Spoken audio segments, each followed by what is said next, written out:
What is that? That's a roll mill or roll press. It can be called either one. I'm going to make a texture into my metal. I've got a scrap piece of copper and a piece of screen that I cut to the size of my copper. I'm going to sandwich the screen between my copper and a scrap piece of brass. I'm opening up the roll mill, and then I'm going to tighten it down on the sandwich of my metal and texture. I'm going to look at the number on the gauge and make note of what it is, and then I'm going to loosen it to pull out the sandwich of my metal.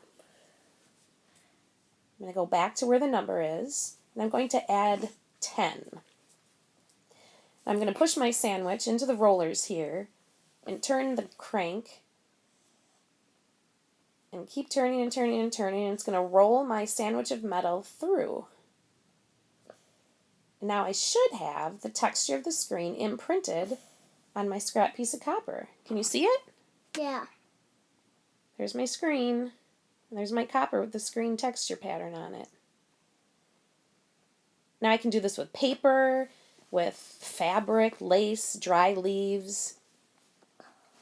Anything will really make a texture in my metal. Now I do have pre-textured brass sheets. I can use these as well. So here's a pre-textured brass sheet, and it's got some squares with lines on it. You see that? Yeah.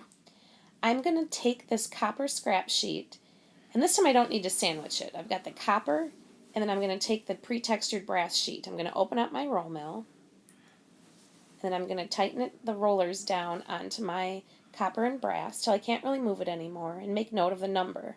I'm going to loosen it, pull them out, go back to my number. Do you remember how much I add then? No. 10. Yeah, I'm going to add 10. And I'm going to push this through the rollers and turn the crank. And now look, I've transferred the pattern onto my copper. Do you see it? Yeah. That's pretty cool. Now I can cut the shape out of the copper that I want for my project. Let's take a closer look at the gauge on the roll press.